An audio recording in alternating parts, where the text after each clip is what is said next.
Hello, everyone, and welcome to the 14th episode of Viral Banter. It's so great to be back and so great to have so many Generation Liberty listeners. We are so excited about the feedback that we are getting on this show.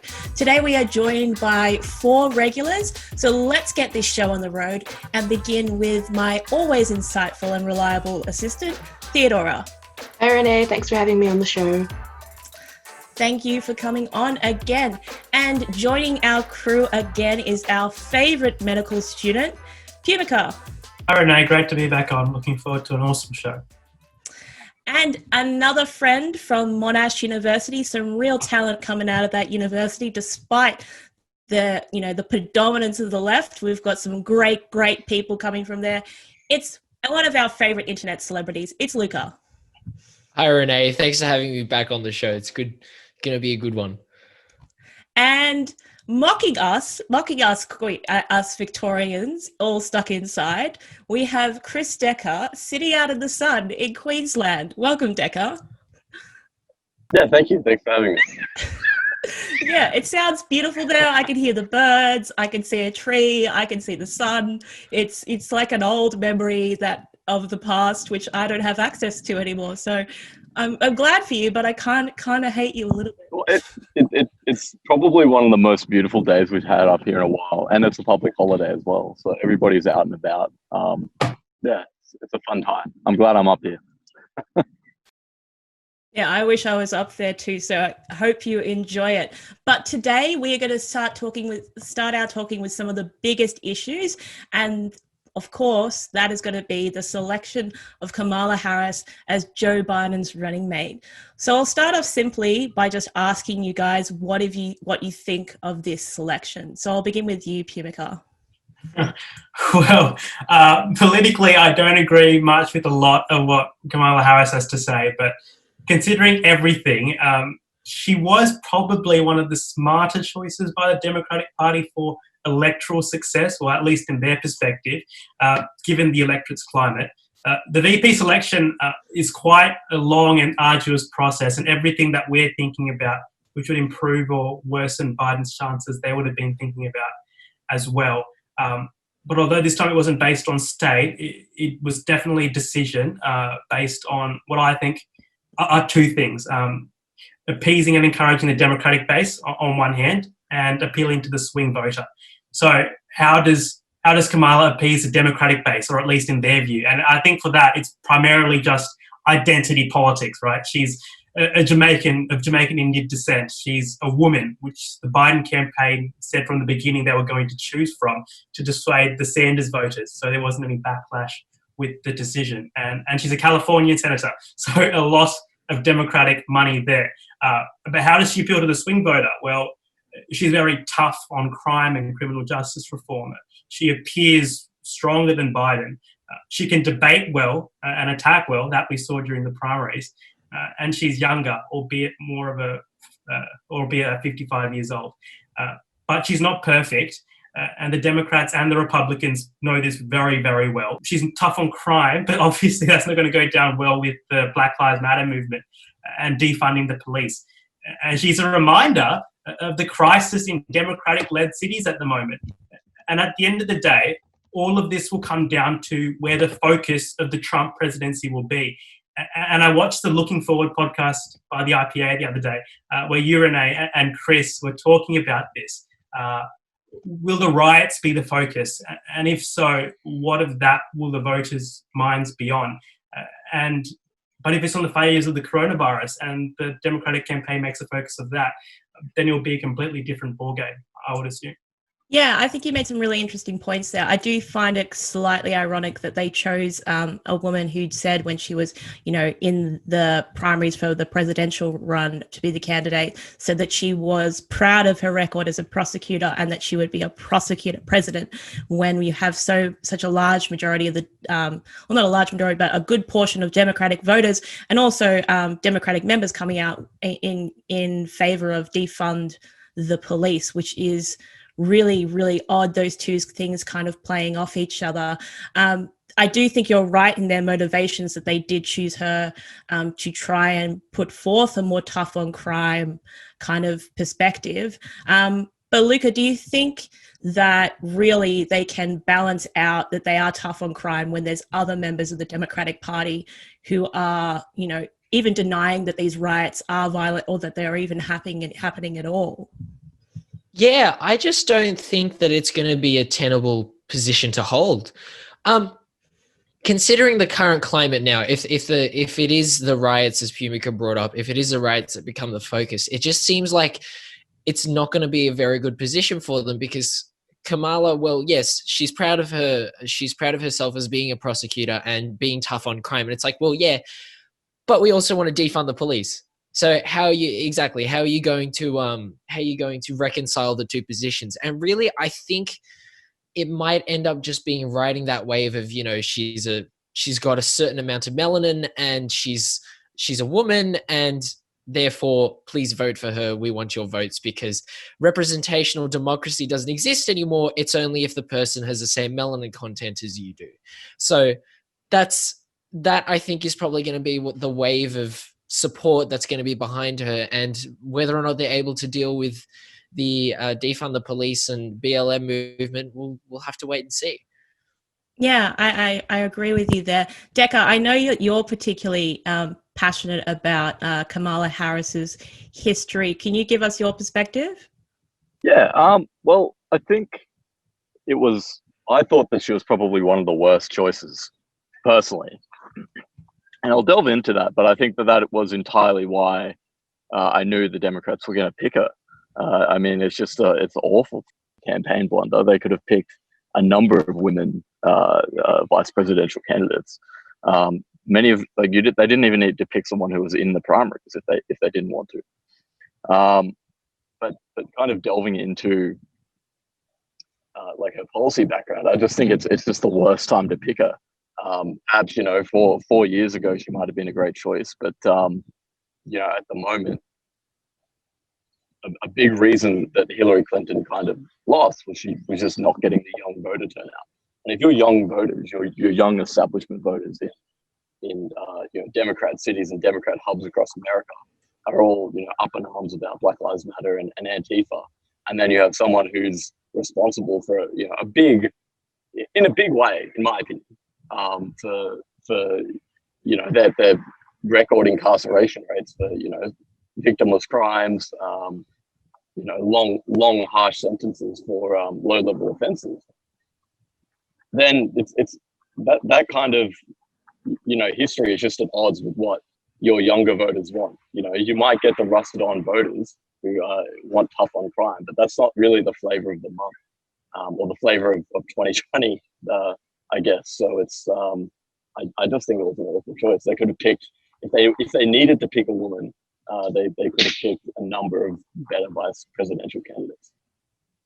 Yeah, I agree that I personally was very, very disappointed that Tulsi Gabbard was not chosen, but I knew she was too, anti-swamp and too anti-mainstream for her ever really to be properly considered. And I do think you make a good point there about the young vote. I also thought she was a bad choice from that perspective. The Democrats seem to be aiming for middle America, but I think they need to be realistic about who are the people who are going to come out and vote for them en masse. And I don't think that is going to come from middle America at all. And I don't think she is a choice that is going to appeal to the young vote. Theodora, I mentioned, that this is going to bring over the middle America vote, but also there's been suggestions that they think her choice could bring over the soft female Republican vote to the Democrats. Do you think that's, a good theory, or if it's possible? I personally would disagree with that idea. I think, actually, I'll just mention something in response to something that Peumike says, which is that she's appealing to a wide portion of the Democratic base. I don't think that's actually necessarily the case. She's probably appealing to a lot of hard-boiled Democrats who are so ingrained in the party. But Kamala Harris, during her own bid for the presidency, I think her popularity peaked at around 15%, because the ordinary people see that she is unlikable and fake. And back to your question, Renee, Kamala Harris is someone whose career has been basically defined by hypocrisy and by abuse of her powers while she was a state prosecutor. You know, she was part of a group of Democrat state attorneys that attempted to criminalize dissent in the matter of global warming, if I'm remembering it correctly. And she used her powers to target and harass nonprofit policy groups that disagreed with her. And obviously, as Chris mentioned already, her stances of being tough on crime often had so many people in jail for victimless crimes, and she really used her powers to put people in jail or at risk of prosecution because it suited her agenda. And even the New York Times has acknowledged that Kamala fought to uphold wrongful convictions, sometimes through misconduct that included things like tampering with evidence and false testimony and suppression of information by prosecutors. So I'm hoping nobody's going to be fooled by the facade of being tough on crime, because she herself has done many shady things. And yeah, for someone who's supposed to be so tough on crime, I think she called in her acceptance speech of the vice presidential nomination, she called the violent protests that are happening in America right now a coalition of conscience, which I think is ridiculous. And yeah, as you guys have mentioned already, she's called the 18 to 24 demographic, she said they're all stupid, so young people should obviously stay away. But in terms of like the soft Republican female vote that you mentioned, Renee, you've got to ask, like, does any sane woman want this particular woman to represent her interests? Does any sensible woman really think Kamala Harris is the best choice for vice president?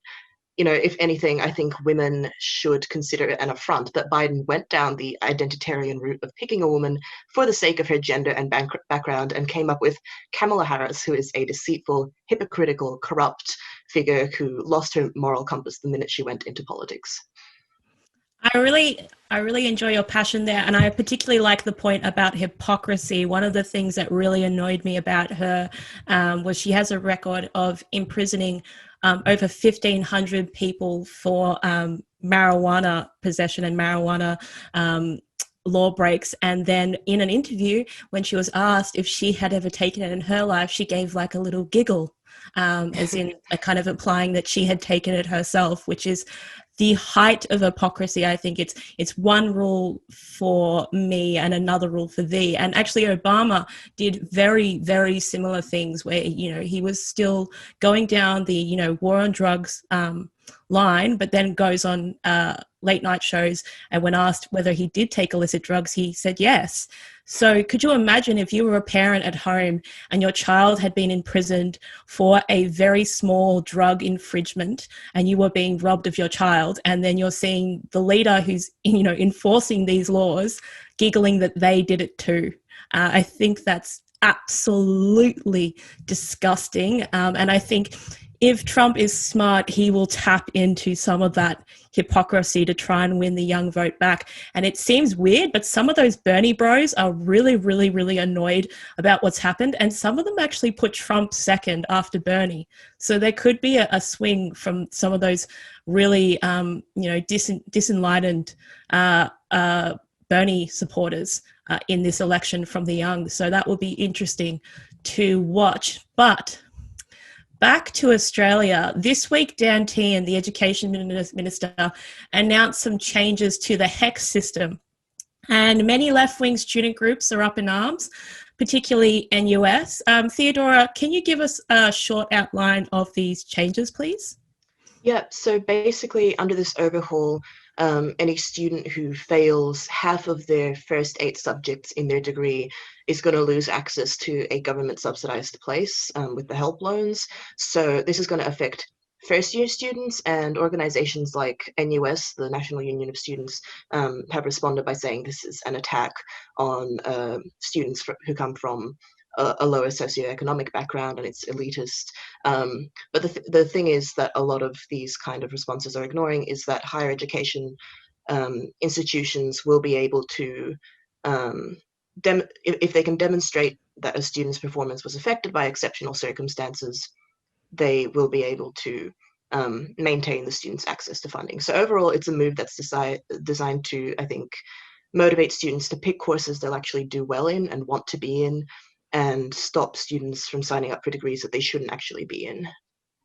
I think it's also going to stop universities from allowing students that shouldn't have been in the course into the course simply because they wanted their money. But Luca, can you give me your thoughts? Do you think these changes seem reasonable to you?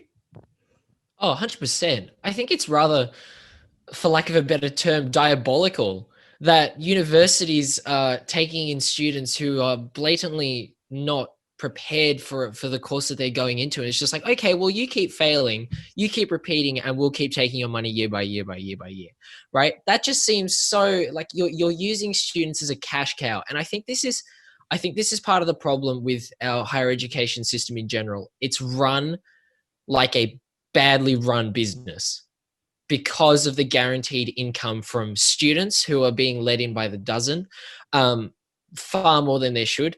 And from things like, and especially the union getting up in arms, of course, because they're going to be losing out on things like SAF fees and things like that, which are compulsory.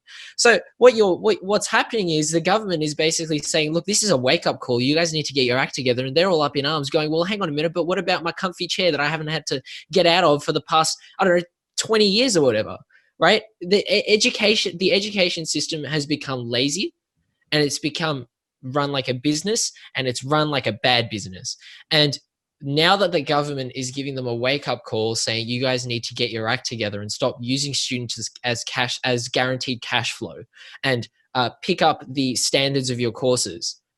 Now that that's happening, it's no surprise that unis are up in arms. It is absolutely no surprise that unis are up in arms. So look, I think that this is, especially considering that there are other things where, for example, it allows for mitigating circumstances for students, right? It's like if it was completely just, if you fail, there's no recourse for you at all. That would be a bit tough. But because there is recourse for students who are going through, bad circumstances or are affected, I think this is at least in the right direction, to give unis that wake-up call that, you know what, it's time for you guys to get your act together, stop using students as cash cows, as guaranteed cash flow, and focus on making a better education system rather than lining your own pockets.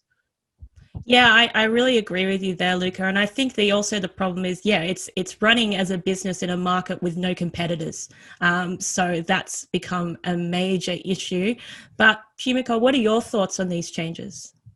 Well, Renee, it's not as bad as what they're saying. It's not as immoral as people are saying. It's the government should not be obliged to invest in students with what would result in either a reduced or no qualification for future employment, and what would then be an immense burden on our economy in the form of unpaid student debts, because obviously they're not going to be able to pay it off there.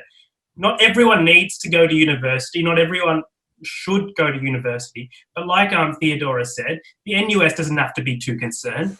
The universities, at their discretion, if they can provide justification for why someone failed more than half of their subjects due to some form of biopsychosocial circumstance, they'll be exempted. Simple as that. It's about time we have some accountability and reaffirmation of the privilege and importance of attending university. And I say, well done, Dantian, on that.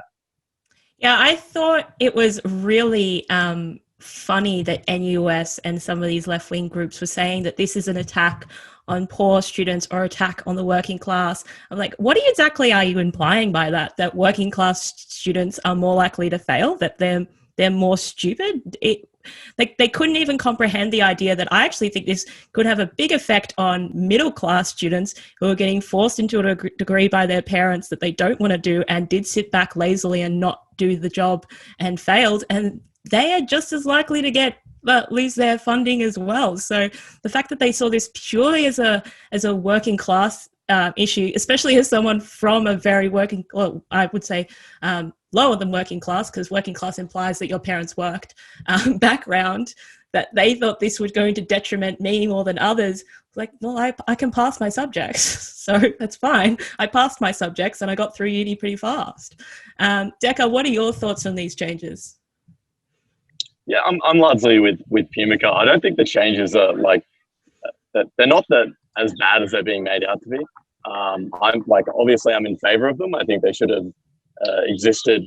They should have always existed. You shouldn't be able to stick around getting free funding if you're failing half your classes. But is it such a big issue when you have these exemptions, if you're going to fail units out of being sick, extenuating personal circumstances, it's if you can get away with it by explaining some of those circumstances, I think it kind of renders moot all the kind of really the giant tantrum that NUS is having about this. It kind of just renders all that moot, because if someone is having serious financial or personal difficulties in their life, and that's affecting them from passing half their subjects, they're not going to get booted off anyway. So I don't get what the big hoo-ha is about, personally. The other funny comment that I heard a lot of people really against these changes make is, this comes from politicians who got free education. They were in the time of free university. During the time of free university, positions were highly, highly limited. And if you did start failing, it would not be free. You would be booted out. So if they really wanted to go to their, system of free education, universities would have spaces would be much more limited than even this. So they're actually asking for something that would mean that less and less students could find their way into universities. So it was just very, very strange. And I do think that NUS is overreacting, but that's what NUS does. But after all that serious talk, we're going to move on to something a little bit more fun. As we are all locked inside, except Decca, who's out in the sunshine, I think that YouTube and internet videos have been more important than ever. So I'm going to ask all of you to name your top 2 YouTube channels in a segment I'm calling Top 2 Tube. I actually can't say this because it's a bit of a tongue twister. Top 2 tubes to cure your ISO blues. Theodora, we'll start with you. What are your top 2 YouTube channels right now? Okay, well, look, I subscribe to some very niche interest YouTube channels, so nobody judge me here.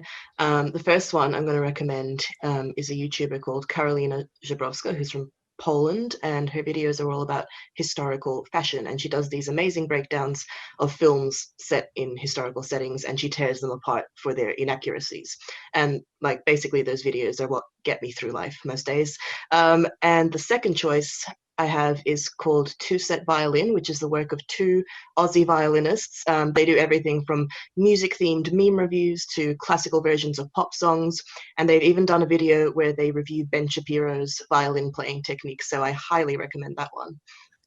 Luca, I can see you're getting excited about that second recommendation. Would you like to back up Theodora there? Two Set Violin is one of the greatest channels ever in the history of YouTube. They are 2 absolute god tier memesters from Australia, and they're really great players, and they've done some crazy things. Like, they've gone and played Strads, they've gone and met up with professional, absolute pros, absolute masters of the instrument. Like, these guys are no joke, and they're just great players as well. So it's like, who else would you want to subscribe to? Yeah, it's musician heaven, this YouTube channel, honestly. 100%. And the memes are just amazing. So funny. I'm going to have to check them out, but I will move on to you, Peumike. What are your top 2 YouTube channels? They're quite different in their nature. My first one's Isaac Butterfield. He's a successful Australian, no BS, no PC comedian who speaks freely and is not afraid to cause any offense. Some of his most popular topics are veganism, feminism, any ism, and the Project TV. He has a vendetta against the project, and I think we could all agree it's a pretty average show. Recently, he's got into a bit of strife with a joke from a year ago, but I won't delve too much into that. Awesome bloke. Check out his channel. And a new one that I picked up recently was something called the Armchair Historian, and that's kind of like a pseudo animation history ethics type YouTube channel, and they put history really into a human context, which I quite value. And I watched a video recently where they were talking about what life was like during the Nazi occupation of Paris, and that was something which was really powerful because it put it into the human context, and not the dates and the numbers, but how humans felt during that time. So 2 very different channels, but I've been watching those quite recently, and they're both awesome. Yeah, I really love Isaac Butterfield. I actually got the privilege of seeing him live at Wollongong Uni Bar back in the day when I was a student. And it was so funny, but also it was kind of made funnier by the fact that you could see like the woke lefties on like the corners who hadn't come to the show, like in the corners of the room, or the bartenders getting more and more annoyed as his stand-up went, which just made it so much funnier. But I know, Theodora, you're a fan of the Armchair Historian as well. Yeah, well, I only recently got into it, and it's one of those channels that I can just watch for hours. You know, one of those comfort YouTube channels that like I never get tired of. So I heartily endorse Pumika's choices there. Oh, I actually would recommend to you, there is another one, which is it's a British version called History Matters, which my husband used to binge and I used to binge with him, which is very cute little animated series which explains things like the War of the Roses and the 100-Year War, which is very, very good as well. But moving on, so Decca, what are your top 2 YouTube channels? It's hard to pick. I probably spend most of my time on YouTube just watching kind of like food based watching basically. So I'd probably put the 2 as maybe binging with Babish. I like that particularly, like where he just kind of delves into kind of cultural food icons and tries to like interpret them in his own mind, like going into food that's been in movies and that sort of thing. But probably the main one I watch would be Firstly Feast, because that has the segment I think called Hot Ones, where it's basically just a celebrity eating with the host of the show. I personally am a big fan of food YouTube too. I love binging with Babish. The other ones I would recommend are Food Wishes is really good just instructionally, and it was kind of like the OG food channel. Most of the modern food YouTubers reference Food Wishes a lot. Bon Appetit's great, but yeah, I agree. Hot Ones is just really fascinating watching, because watching people get progressively like out of themselves through chili, which can also like give you weird experiences physically, and then trying to answer intense personal questions is a great combination. Peumike, do you watch Hot Ones as well? I love that show so much. I binge it all the time. My favorite episodes were the ones with Shaquille O'Neal and Gordon Ramsay, just seeing their reactions, seeing just leave their body. You could see the moment they leave their body. It's just awesome stuff. I would highly recommend it. And I'm pretty sure Luca also watches it as well, and he greatly enjoys those episodes. So, yeah, 100%. I've seen the one with Gordon. I haven't binged them too much, but I've seen the one with Gordon Ramsay. It was one of the funniest things I've ever seen. But I love Gordon Ramsay. Well, my top 2 picks are quite obscure too. One of my favorite ones that I've been binging lately is called Barnaby Dixon, particularly his series called Dab Chick. And this is a guy who's pretty much created a new form of puppet, which are based entirely on his hands.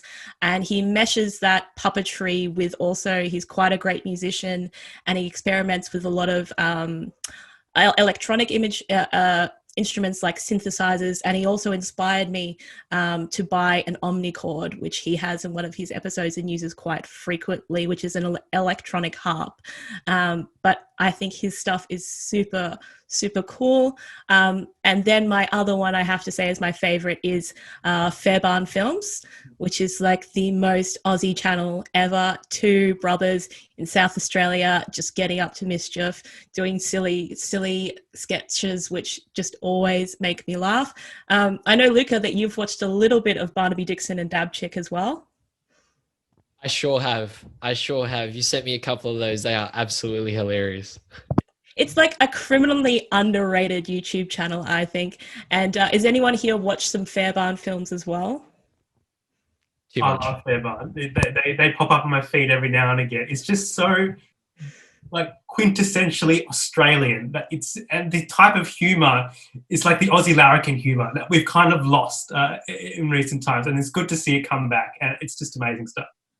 Yeah, I actually think they get a lot of inspiration from some of the late show sketches that were showing in like the late 80s and early 90s. If you go back and watch some of that, you can see a little bit of their inspiration, I think. But it could just also be they're just being authentically Australian. But I'm going to add one more question here, which is what is your like guilty pleasure YouTube channel, like the trashy one that you watch late at night sometimes, or when you're feeling a bit down?